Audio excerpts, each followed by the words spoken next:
حضرت عبداللہ بن مسعود رضی اللہ تعالیٰ عنہ کہتے ہیں، ایک مرتبہ میں رسول اللہ صلی اللہ علیہ وآلہ وسلم کے ساتھ مدینے کے کھنڈرات میں چل رہا تھا اور آپ کھجور کی چھڑی پر سہارا دے کر چل رہے تھے تو کچھ یہودیوں کا ادھر سے گزر ہوا۔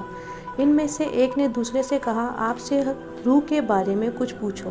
اس میں سے کسی نے کہا، مت پوچھو، ایسا نہ ہو وہ کوئی ایسی بات کہہ دیں جو تمہیں ناگوار ہو۔ مگر ان میں سے بعض نے کہا کہ ہم ضرور پوچھیں گے۔